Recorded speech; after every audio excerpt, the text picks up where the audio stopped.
Ne surtout pas se fier à la taille de la galerie. Elle est petite mais n'abrite que des trésors.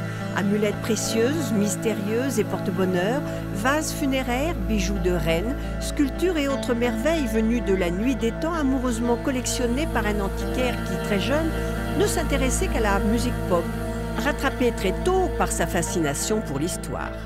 Pour moi, c'est pas vraiment un métier, c'est une passion et c'est l'engagement de toute une vie.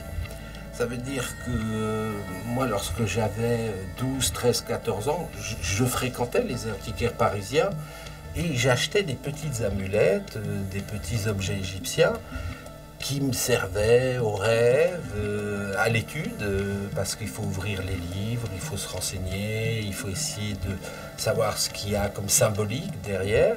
Par exemple, le célèbre scarabée traduit le concept de transformation, de renouveau et de résurrection.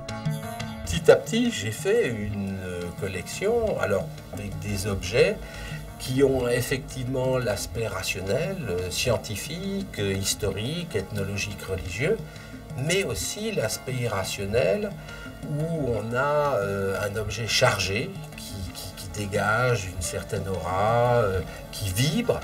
Et en même temps, il y a la délectation plastique, tout simplement. C'est des objets qui sont beaux, des objets en faïence, lumineuses, etc. Je connais peu d'antiquaires, par exemple, qui se disent à l'âge de la retraite, ben, j'arrête, je vais me consacrer, je ne sais pas, à une autre passion, à un autre loisir. On continue.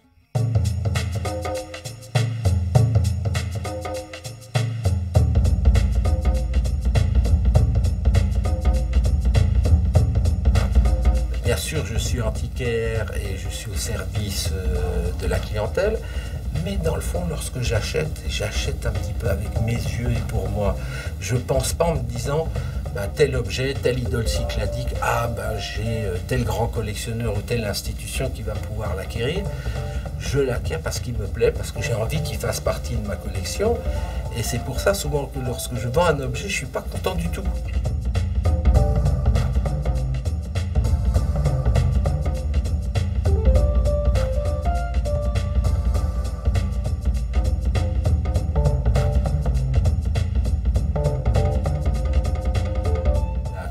N'accepte pas n'importe qui sans, si vous voulez, attester de ses connaissances. Et il faut des parrains qui sont dans le métier, qui ont, si vous voulez, une notoriété et qui peuvent dire, voilà, je vous recommande telle personne, parce qu'on va être amené à faire ce qui s'appelle des certificats d'authenticité et des expertises qui sont valables du point de vue juridique pendant 20, voire 30 ans. C'est-à-dire que lorsqu'on vend un objet, on garantit la provenance et l'authenticité de cet objet avec une explication aussi sur sa signification et sa symbolique. Pour être expert, il faut 10 ans d'expérience et de diplôme, école du Louvre ou histoire de l'art. Il est facile d'imaginer la somme de recherche et de travail qu'il faut acquérir. Les livres sont très très importants,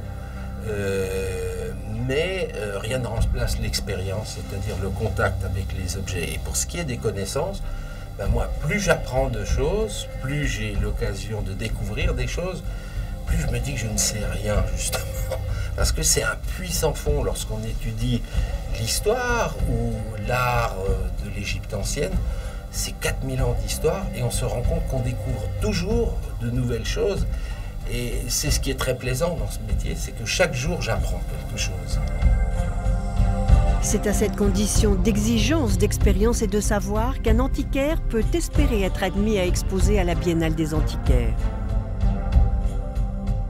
La Biennale des antiquaires, c'est très important et c'est une manifestation d'abord qui a lieu tous les 2 ans, ce qui permet aux spécialistes et aux antiquaires de renouveler leur collection, de montrer de nouveaux chefs-d'œuvre.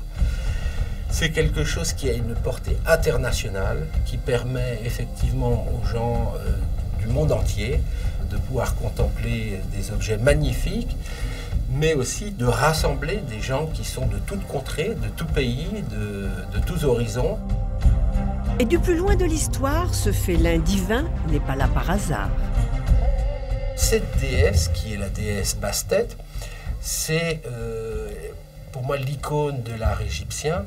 Et c'est vraiment un objet magnifique. Magnifique au sens où vous voyez la musculature de l'animal, les formes naturalistes qui sont extrêmement bien représentées. Vous avez ce mélange de tensions retenues du chat à l'écoute des suppliques de Laurent, et vous avez toutes les marques, vous voyez le museau de l'animal qui est très très bien représenté, le sculpteur a porté une grande attention. On considère que le chat, le félin, peut avoir aussi deux aspects.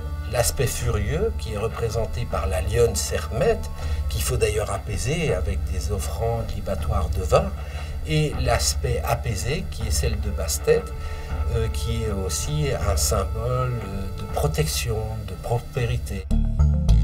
Didier Wormser est membre de la Société française d'égyptologie, de la Compagnie des experts, du Syndicat national des antiquaires et autres IADAHA.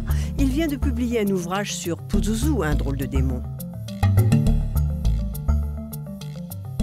Il s'agit d'un démon, c'est une figure un peu infernale du panthéon assyro-babylonien, qui était le grand maître des vents, qui apportait la destruction des récoltes et des cultures.